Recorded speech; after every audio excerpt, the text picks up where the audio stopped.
Who said that walls can't speak? If you find yourself on Farmington Avenue in the city of Hartford, Connecticut, a building will appear before you that seems to scream. This is not just a mansion. It is an architectural hallucination frozen in red brick. 19 rooms, 5 bathrooms, whimsical turrets, carved balconies, and patterns reminiscent of embroidery on the vest of an eccentric gentleman. Contemporaries passing by this building in 1874 stopped in bewilderment.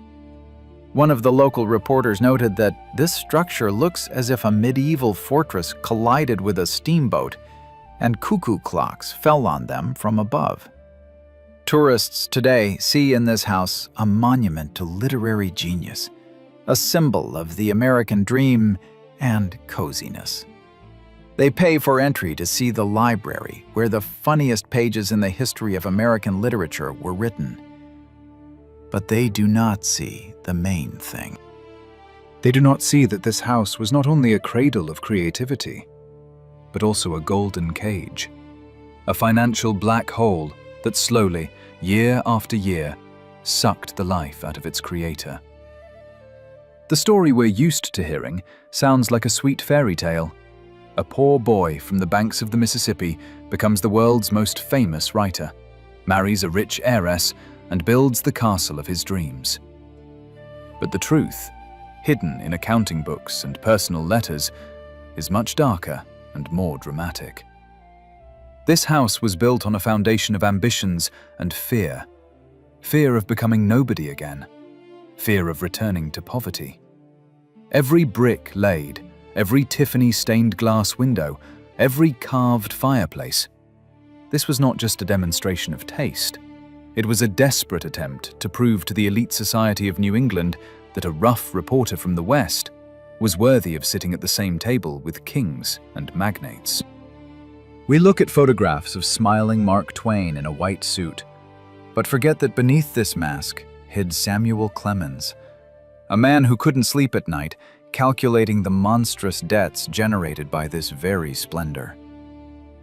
To understand the scale of this drama, one needs to grasp one figure.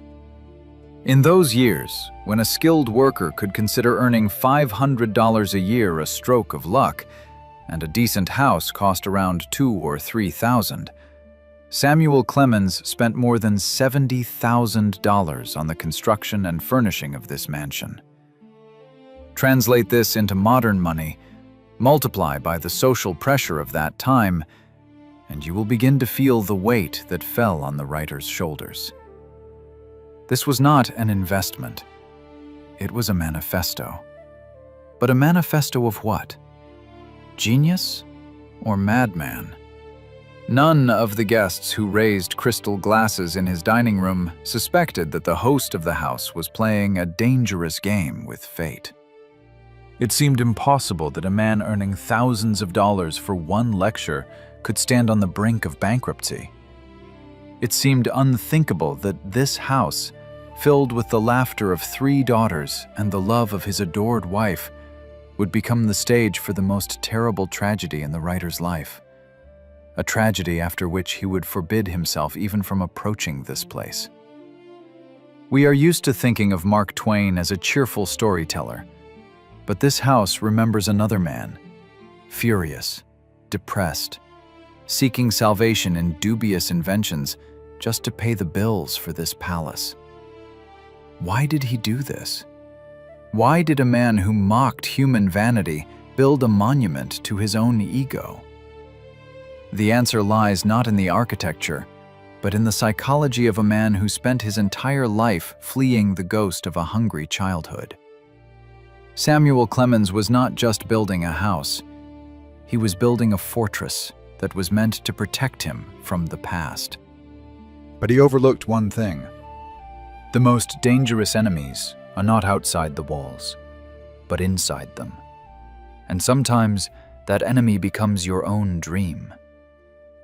Welcome to the house that Mark Twain built, the house that gave the world Tom Sawyer and Huckleberry Finn, the house that nearly destroyed its creator.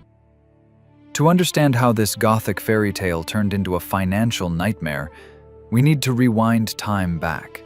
We need to leave wealthy Connecticut and head to where it all began, to the dusty, poor towns of Missouri, where little Sammy Clemens first realized money is not just coins.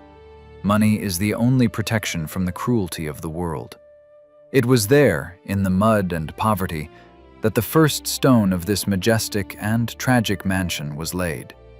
The journey into the abyss of his ambitions begins right now.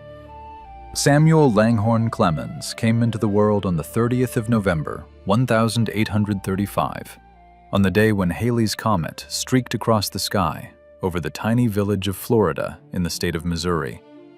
This cosmic portent promised greatness, but the reality that greeted the boy smelled not of stardust, but of dampness, cheap tobacco, and despair.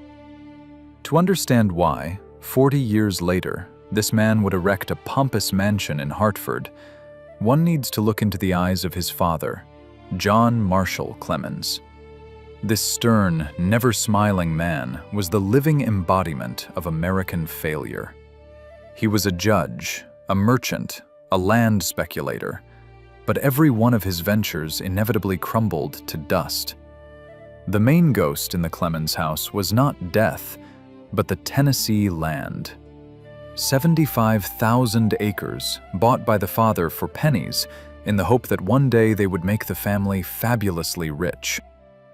In Samuel's childhood, this land was both the family prayer and the family curse.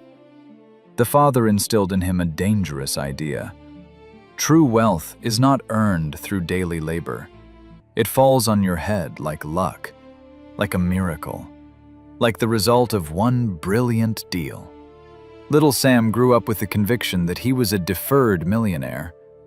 This psychology of waiting for the golden rain would become the very virus that, decades later, would make him invest fortunes in mad inventions sitting in his Gothic study.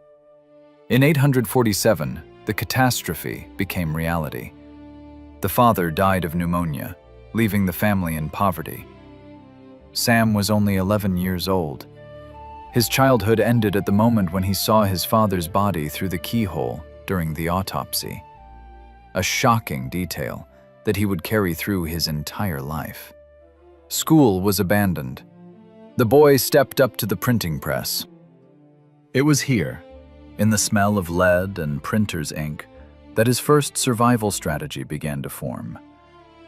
He realized that words have weight. Words can be a commodity. But for now, he was just a penniless apprentice who had to wear hand-me-down clothes too big for him and sleep on the floor in the newspaper office. Sam's youth was spent in pursuit of status. He became a pilot on the Mississippi, an elite caste of that time. Pilots earned fabulous money. They were respected more than captains. Sam learned every bend of the great river, every stump hidden underwater. This was a metaphor for his future worldview. Look at the smooth surface, but see the hidden threats. Mark Twain is not just a pseudonym. It is a navigational term meaning 2 fathoms, safe depth. But for Sam, there was no safe depth. The Civil War destroyed river traffic, and he found himself at the bottom again. Then he rushed to the west, to Nevada, gripped by silver fever. He dug the earth, got sick, starved, but found not an ounce of silver. But he found something more valuable. He discovered that people are willing to pay for lies if they are beautifully packaged. He began writing reports full of sarcasm, inventions, and biting truth about human nature. From an unsuccessful prospector was born Mark Twain, a cynical observer who laughed at what others feared. By the end of the 60s of the 19th century, he arrived on the East Coast, and it was here that the main social conflict of his life unfolded, without which it is impossible to understand the architecture of his future home.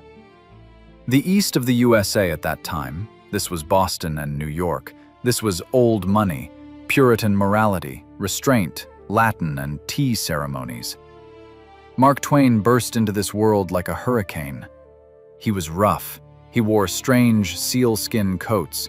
He smoked cheap cigars, swore, and told stories that made noble ladies' ears turn red. He was an outsider, an upstart.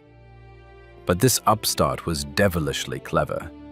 He understood. To beat the system, one must become part of it, but on one's own terms. He craved recognition not as a saloon humorist, but as a gentleman. It was not enough for him to be read. He wanted respect from those very people who looked down on him.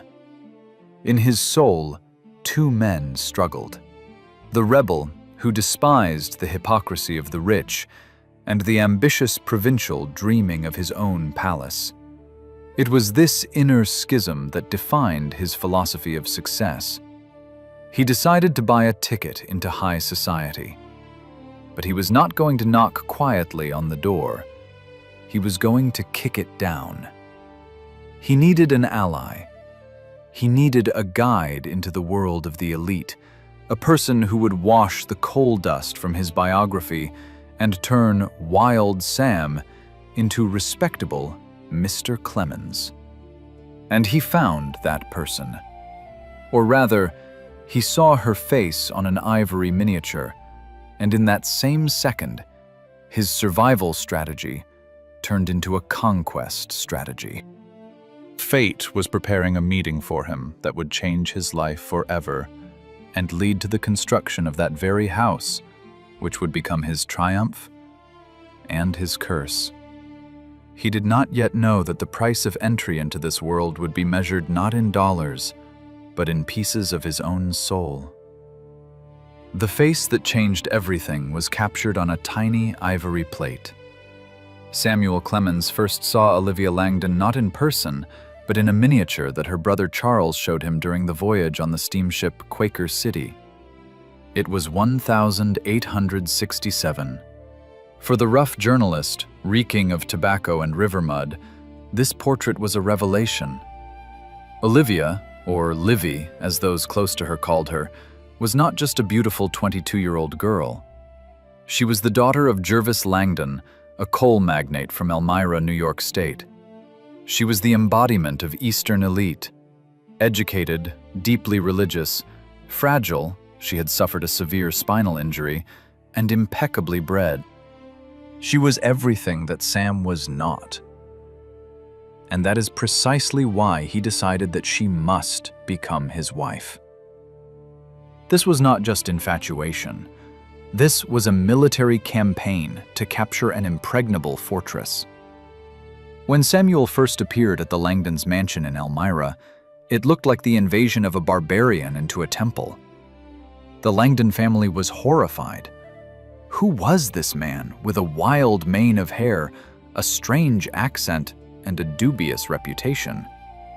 Jervis Langdon, a pragmatic and stern man, demanded letters of recommendation. Samuel, confident in his charisma, gave addresses of his acquaintances from the West. The responses that came could have destroyed any other suitor. Friends wrote that Clemens was a drunkard, blasphemer, a man born to be hanged, and absolutely worthless element.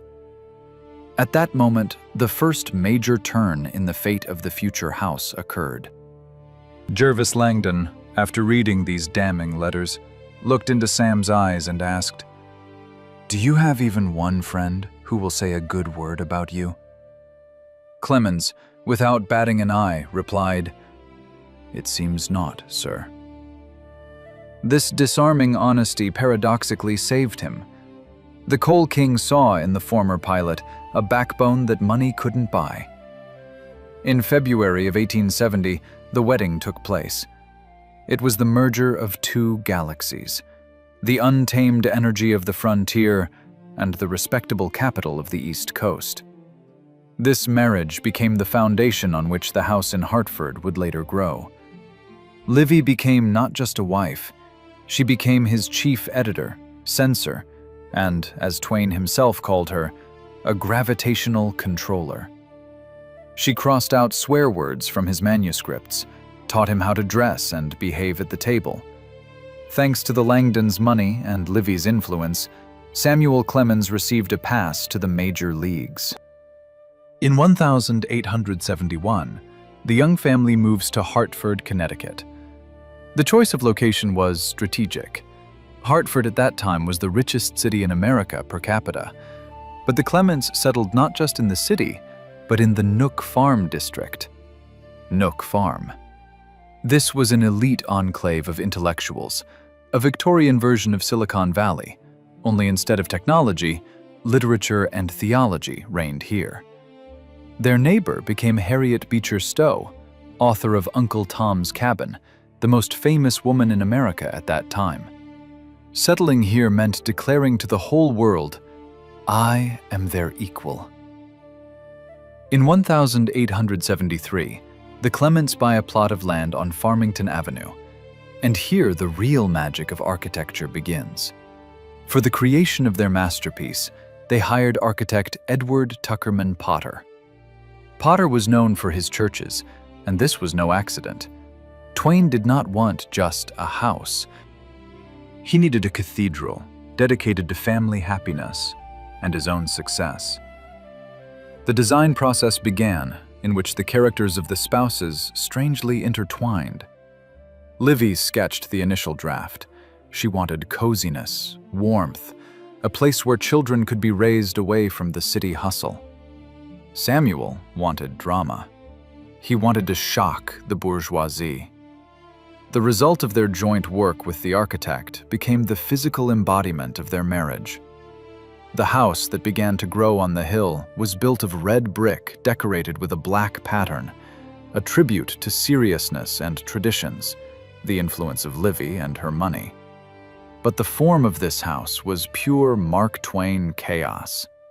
19 rooms arranged on 3 levels, a multitude of balconies, turrets, unexpected turns of corridors.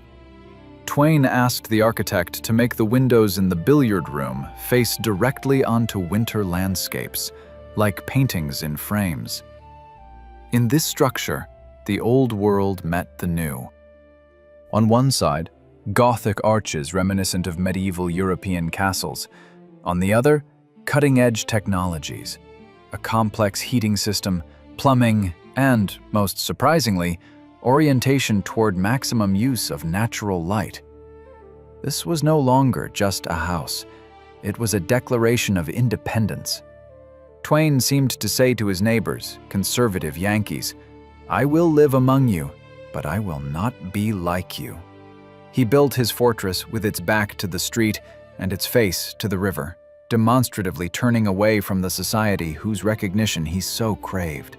In 1874, when the walls were already rising above the trees, no one could have guessed that this architectural audacity would become a funnel sucking in millions. They moved into the unfinished house, full of hopes. Livy was pregnant.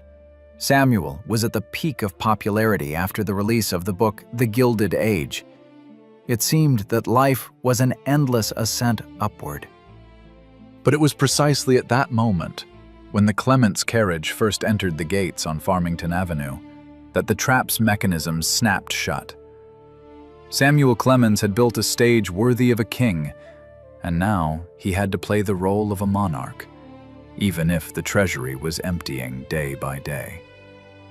Greatness demanded sacrifices, and the house had already opened its insatiable maw. When you crossed the threshold of the Clemens house in 1881, the world of Victorian restraint remained outside.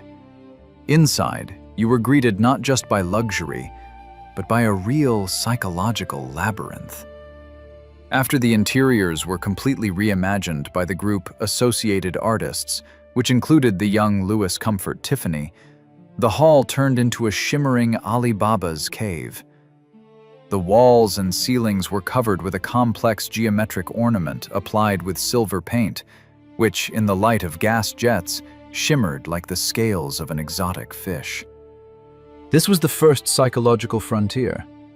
The guest had to immediately understand that the master of this house was not just a rich Yankee, but a citizen of the world, a man with exotic taste and boundless imagination.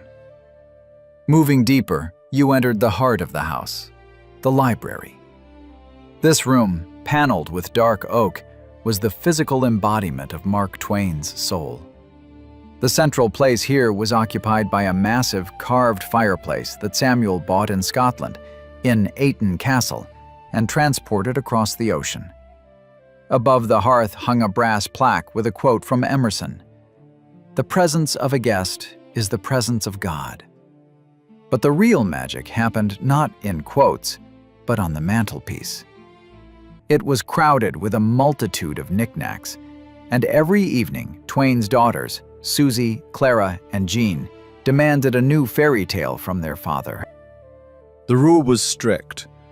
He had to start the story with the object on the left edge of the shelf, and, without interrupting the narrative, weave in every figurine until he reached the right edge.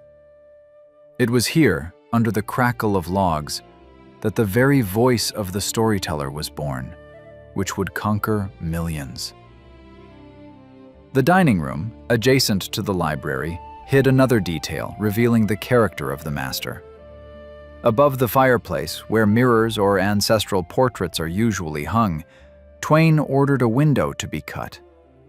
This was an unprecedented architectural solution. He explained it simply. He wanted to see the flames in the fireplace and the falling snow outside the window at the same time. He needed this visual conflict, warmth and cold, coziness and elements, life and death, in one frame. This window was a metaphor for his creativity, where laughter always neighbors tragedy. Here, at the long table, the best minds of the era gathered. William Dean Howells, actor Edwin Booth, British explorer Henry Stanley. And this entire orchestra was conducted not by Samuel, but by his butler, George Griffin.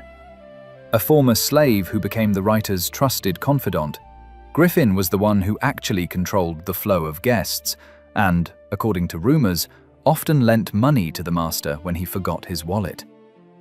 Their relationship, full of mutual respect and irony, broke all racial stereotypes of the time. But to see the true forge of masterpieces, one had to climb to the third floor. The billiard room. The holy of holies. Unlike the feminine, cozy first floor, masculine chaos reigned here. In the center stood a billiard table, a gift from a wealthy admirer, which on Fridays became a battlefield. Twain and his friends played until the deep night, and the room was so filled with cigar smoke that, according to eyewitnesses, the players' figures seemed like ghosts in the fog. Twain smoked up to 40 cigars a day, and the smell of tobacco permeated every portiere in this room. It was here, in the corner of the billiard room, that his desk stood. It was turned to the wall so that nothing, not the view from the window nor the billiard game, would distract the writer. Absolute disorder reigned on this desk, which the servants were forbidden to touch under threat of dismissal. Manuscripts lay in piles. It was in this room, amid clouds of tobacco smoke, under the clack of billiard balls, that The Adventures of Tom Sawyer, The Prince and the Pauper, A Connecticut Yankee in King Arthur's Court, and the great Adventures of Huckleberry Finn were written. This third floor was a factory. Piano sounds and children's laughter rose from below, while up here, Samuel Clemens turned ink into gold. Each of the 19 rooms in this house performed its function in the complex ecosystem of the Clemens family. The conservatory with a fountain brought nature inside, creating the illusion of eternal summer. The master's bedroom with the huge bed that Twain bought in Venice and slept in it feet toward the headboard to admire the carving was an island of peace. There were 7 servants in this house, including coachman Patrick McAleer, who served the Twains for 35 years. It was a small state where Samuel was a constitutional monarch and Livy was the prime minister. It seemed that this house breathed. It was filled with life. Home performances in the library, where Twain played the role of a lovelorn knight. Endless cats wandering the corridors. Twain adored cats and gave them ornate names like Apollinaris. Noisy, formal dinners, the cost of which sometimes exceeded the annual income of an average American. But behind this facade of cloudless happiness and creative triumph, a dark shadow was already beginning to grow. Maintaining such a state required colossal funds. The house consumed money at the same speed as the furnace consumed coal.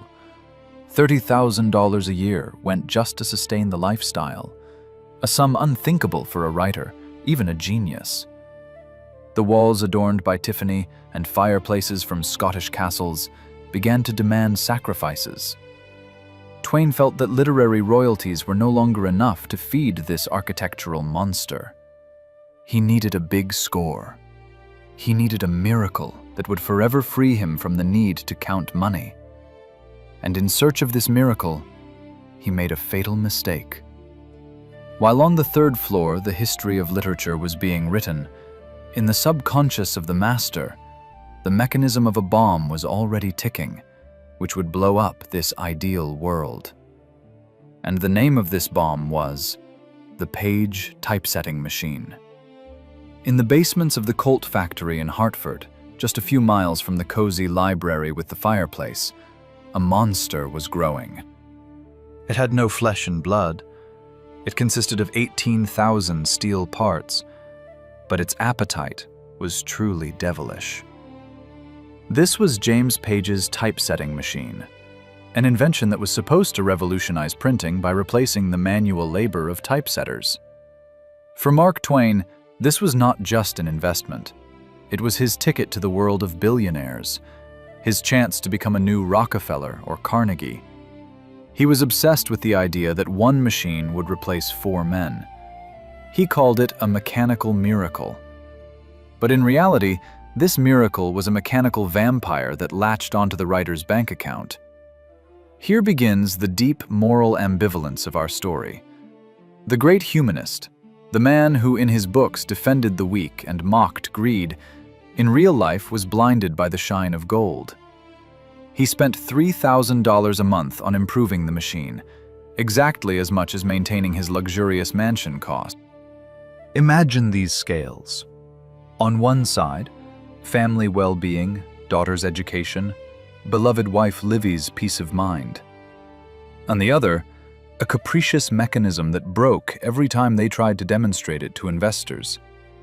The irony of fate was cruel. In those same years, a man named Alexander Graham Bell came to Twain.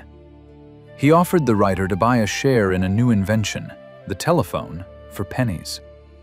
Twain, considering himself a great visionary, laughed and refused, stating that this box was of no use to anyone. Instead, he continued to pour millions, in today's money, into Page's machine. This was a moment of hubris for which he had to pay with years of humiliation. By the beginning of the 90s of the 19th century, the atmosphere in the ideal house had changed. Outwardly, everything remained the same. Formal dinners, laughter in the billiard room, games with daughters. But the air became heavy with anxiety. Livy Clemens, this fragile woman who was the family's moral compass, began to falter. She saw the bills. She knew that they were not just living beyond their means, they were living on the edge of an abyss. Samuel, suffering from insomnia, wandered at night through his luxurious corridors, realizing that the walls he had erected as protection now pressed down on him. The house had begun to demand too much.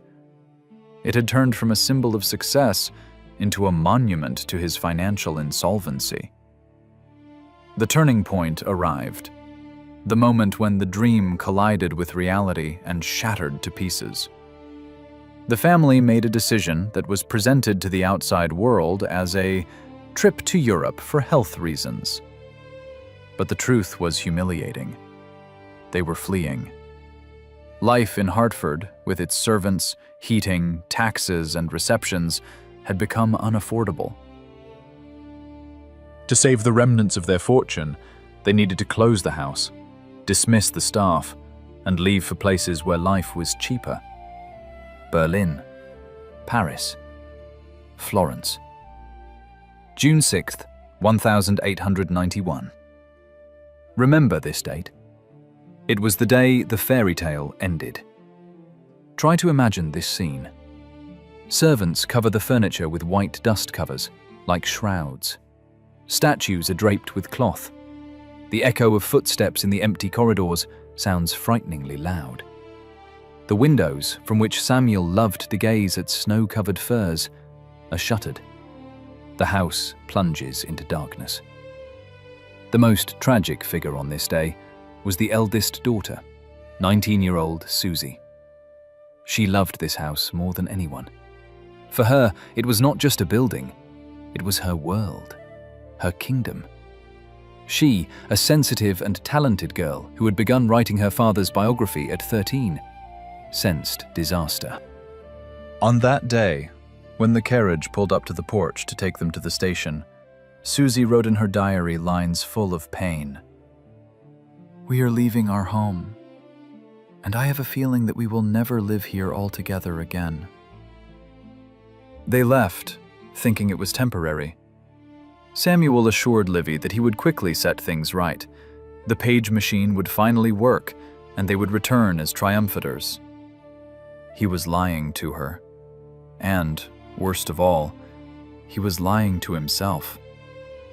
When the carriage set off down Farmington Avenue, Samuel Clemens looked back at the brick towers of his creation for the last time. He watched as the house disappeared around the bend. He did not know that for him, this house died in that very second. The moral conflict reaches its peak here. Was Twain a victim of circumstances? No. He was the architect of his downfall, just as he was the commissioner of this house. His ambition to build a palace to prove his worth forced him to risk everything. He wanted to be a king, but became a prisoner of his own kingdom. The house in Hartford, created for happiness, became the cause of their exile. They went to Europe, where Twain, the great writer, turned into a hunted beast. He wrote letters to friends full of bitterness, calling himself a pauper. But the worst was yet to come. The house stood empty. 5 years it waited for its owners. 5 years of silence in the library where laughter had once resounded. But when the doors of this house would open again for the Clemens family, it would not be a joyful return. It would be the finale of a Greek tragedy, where fate overtakes the hero at the most unexpected moment. Fate was preparing a blow that would make the financial losses seem like minor inconveniences. The shadow of death already stood on the threshold, waiting for someone to turn the key in the lock. 1894 became the year when the sky finally fell to earth for Samuel Clemens. The Page typesetting machine, this mechanical Moloch into which the writer had poured the life juices of his family for 14 years, lost the battle. A simpler and cheaper linotype entered the market. This was the end. $300,000, a sum equivalent to millions today, evaporated. The great Mark Twain, the man whose name every literate soul knew from London to Melbourne, was bankrupt. Here, the story makes a sharp turn, introducing a new character who changes the rules of the game. Into the life of the broken writer enters Henry Huddleston Rogers. This was a figure of epic scale, one of the leaders of Standard Oil, Rockefeller's right-hand man, a person whom the press called the hellhound of capitalism. What could a ruthless oil magnate and a humanist writer have in common? But Rogers was a fan of Twain. He took control of the writer's finances in his iron hands. Rogers proposed a simple scheme: declare bankruptcy, give creditors cents on the dollar, and live peacefully. It was legal, It was reasonable. That was how all businessmen of that time acted.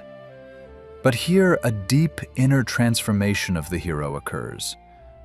Samuel and Olivia Clemens make a decision that seems insane from an economic point of view, but the only correct one from the standpoint of their moral code. They decide to pay everything, every cent, a debt of honor, to save his name and, more importantly, to save his house in Hartford. The 60-year-old sick old man embarks on a round-the-world lecture tour. This was not a fun trip. This was a death march. Australia, New Zealand, India, South Africa. Twain suffered from carbuncles, colds, and exhaustion. He hated these performances, calling them gesturing on the grave. But each time, stepping onto the stage and eliciting laughter from the audience, he mentally crossed out another debt. He was fighting for the right to return home, for the right to light the fireplace in that very library again. By the summer of 1896, the miracle had happened. The money was collected. The debts were almost paid off. The family, which was in England, was preparing for a triumphant return to America.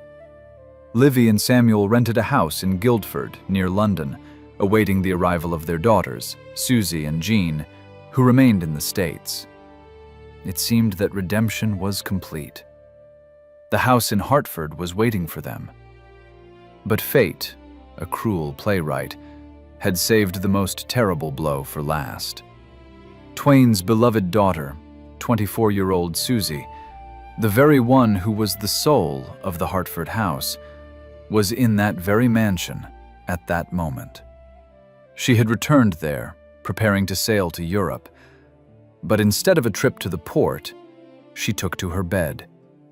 The doctor's diagnosis sounded like a death sentence: spinal meningitis. Imagine this empty, echoing house in the hot August of 1896. Windows shuttered, furniture in dust covers, and in the midst of this majestic desolation, in the room upstairs, a young girl is dying. There was no father or mother with her, only the faithful servant Katie Leary was with her. In delirium, Susie called for her mother. She was going blind, losing her mind, thrashing on the huge redwood bed. That very house, built as a fortress of happiness, turned into a torture chamber for her. Samuel and Livy in England received telegrams, first alarming, then reassuring, then terrifying again. Distance and slow communication played a fatal role. Livy boarded a ship urgently, trying to make it in time. Samuel stayed in London to look after their other daughter, Clara. On August 18th, Susie died. She died in that very house that her father had tried to save at the cost of his health. When the news reached London, Mark Twain was destroyed. But the most terrible revelation awaited him ahead. He realized that his struggle for the house had lost all meaning. A house is not bricks, not Tiffany's stained glass windows, and not carved oak. A house is people. With Susie's departure, the soul of the mansion on Farmington Avenue left it forever. The hero's transformation ended tragically. Twain wanted to regain his status and wealth, but gained only the wisdom of a man who had lost everything. In his letters of that period, he writes about the house as a living being that had died. "The spirits of the dead have taken possession of it," he would say later. He forbade himself from returning there. He could not bear the thought of walking through the corridors where the echo holds the death rattles of his beloved daughter. The crisis led to a complete reevaluation of values. All ambitions, all desire to impress the neighbors, all these endless expenditures on decor and additions, now all this seemed not just meaningless, but criminal. If he had not chased money, if they had not left for Europe, they would have been there. The house, which had been a symbol of his success, became a monument to his greatest life failure, the failure of a father who could not protect his child. The mansion stood closed for another 7 years. It was decaying. The garden was overgrown. People passed by and whispered about a curse. In 1903, the house was sold. The sale price was $28,000. Remember, he had spent more than $70,000 on it, not counting the endless repairs. He sold his dream for a pittance because it was worth nothing more to him. However, it was precisely in this abyss of grief that Twain found a new, somber strength. He stopped being just a humorist. In the last years of his life, he wrote his deepest, most philosophical, and bitterest works. The Mysterious Stranger, treatises on religion and morality, all this was born from the ashes of the Hartford tragedy.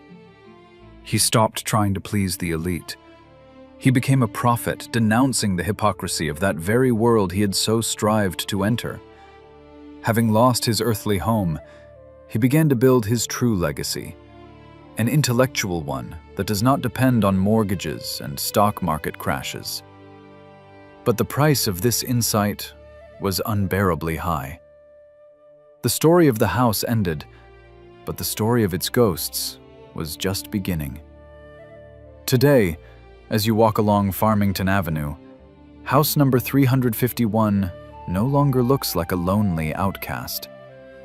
It is surrounded by a well-kept garden, and tens of thousands of tourists pass through its doors every year. It has become a museum, a national shrine, a pilgrimage site for those seeking inspiration. Guides in uniform lead groups through those very rooms where Susie's laughter once resounded, and where Mark Twain, amid clouds of smoke, created his worlds. Visitors admire the stained glass windows, take photos against the red brick background, and buy souvenirs. But most of them miss, perhaps, the most important lesson that these walls hold. This house is not just a monument to literature. It is the most expensive and beautiful textbook on the psychology of success and the price we pay for our ambitions. The story of this mansion could have ended as tragically as the story of its owner's life in this place. After the sale in 1903, the building passed from hand to hand. It was a private school, a multifamily house, a library. By 1927, a real threat of demolition hung over it. Developers, these eternal enemies of history, planned to raze the Gothic castle to the ground, to build something more profitable and utilitarian in its place. The irony of fate. The house that bankrupted Twain nearly fell victim to commercial greed itself. It was saved by a group of enthusiasts led by Catherine Seymour Day, the great niece of that very Harriet Beecher Stowe, Twain's neighbor. Women again, now posthumously, saved the writer's legacy, just as his wife Livy did in life. But why should we remember this story today? What is its relevance for us, living in the 21st century, in the era of digital technologies and social networks? The answer is frighteningly simple. Mark Twain was the first modern celebrity, and his house was the first Instagram project, long before the advent of the internet. He built this house not only to live in, but to broadcast an image. He was creating a personal brand, converting his reputation into brick and mortar, trying to prove to the world that he was worth something. Isn't this the same thing that millions of people do today? Buying things they can't afford to impress people they don't know. The story of the house in Hartford is a mirror of our modern culture of success. Twain, investing in the page machine, is the prototype of the modern startup founder who invests everything in risky cryptocurrency or technology, believing he is a visionary, while the market says otherwise. His desire to have the best, most technological house is the precursor to our obsession with smart homes and designer renovations. We look at Twain and see ourselves. We see how easy it is to confuse the external attributes of success with happiness itself. Twain understood this too late. He understood it only when the house was emptied. It was Mark Twain who gave the name to an entire era of American history, the Gilded Age. This was a time when external shine hid internal rot, corruption, and social inequality. And his own house became the perfect metaphor for this term. Outside, magnificent Gothic. Inside, a financial pit and personal tragedy. The gold on the walls, applied by Tiffany, flaked off while debts grew. This is a great reminder that gilding is not gold. Gilding wears off. Only the essence remains. If we look at this story through the prism of great literature, we will see a striking parallel with another great American novel, The Great Gatsby.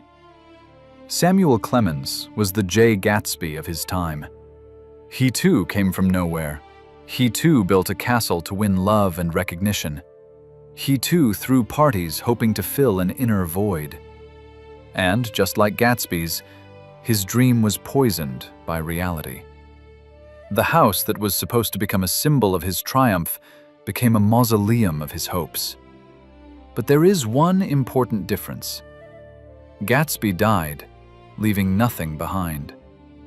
Twain, having passed through the crucible of loss, transformed his pain into art that outlived both himself and his house.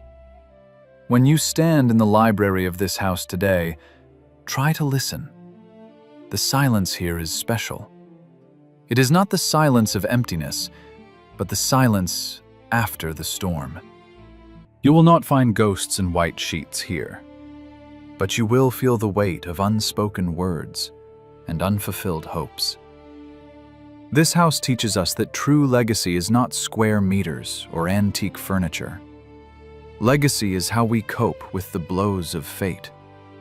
Twain lost this house, but he preserved himself. He paid his debts of honor. He survived the death of his daughter and continued to write. The house in Hartford stands today as a beacon. It warns us of the danger of materialism that disguises itself as a dream. It reminds us that walls cannot hold those we love, and that no architectural masterpiece can replace the warmth of human hands. But at the same time, it celebrates the power of the human spirit.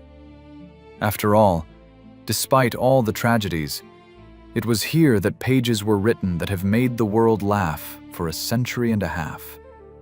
Samuel Clemens departed into eternity, leaving us not only his books, but also this strange, beautiful, tragic house ship sailing through time.